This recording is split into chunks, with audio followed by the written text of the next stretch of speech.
നമ്മുടെ ഫോണിൽ power save mode എന്നൊരു ഓപ്ഷൻ ഉണ്ട് അല്ലേ. നമ്മുടെ ഫോണിന് പവർ കുറഞ്ഞാൽ എന്ത് സംഭവിക്കും? ഫോണ് അതിൻ്റെ ഫങ്ഷൻസ് ചിലതൊക്കെ അങ്ങ് ഓഫ് ചെയ്ത് വെക്കും.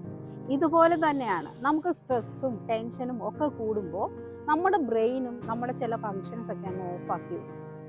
അങ്ങനെ ഓഫായി കഴിഞ്ഞാൽ എന്തായിരിക്കും? ബ്രെയിൻ്റെ ഫങ്ഷൻസ് ഓഫ് ചെയ്താൽ നമ്മുടെ ലൈഫ് എങ്ങനെയാവും മുന്നോട്ട് പോകുന്നത്? നിങ്ങളൊന്ന് ആലോചിച്ച് നോക്കിക്കേ അല്ലേ. അപ്പോൾ എന്ത് ചെയ്യണം? ആ ബ്രെയിൻ പവറിനെ നമ്മളൊന്ന് ബൂസ്റ്റ് ചെയ്ത് വെക്കണം. നല്ല നല്ല ചിന്തകളും മെഡിറ്റേഷൻസും അഫർമേഷൻസും ഒക്കെ കൊടുത്ത് നമ്മൾ ആ ഒരു ബ്രെയിൻ ഫങ്ഷനെ ഒന്ന് കൂട്ടി കൊടുത്തു കഴിഞ്ഞാൽ എന്ത് ചെയ്യാൻ പറ്റും? നമ്മളുടെ ബ്രെയിൻ കൂടുതൽ സ്മൂത്തായിട്ട് പ്രവർത്തിക്കും, നമ്മുടെ ലൈഫ് കൂടുതൽ അടിപൊളിയാകും. അപ്പോൾ അത് എങ്ങനെയെന്നാണ് അറിയണമെന്ന് നിങ്ങൾക്ക് ആഗ്രഹമുണ്ടെങ്കിൽ ഇപ്പോൾ തന്നെ താഴെ കാണുന്ന ബട്ടണിൽ ക്ലിക്ക് ചെയ്യുക.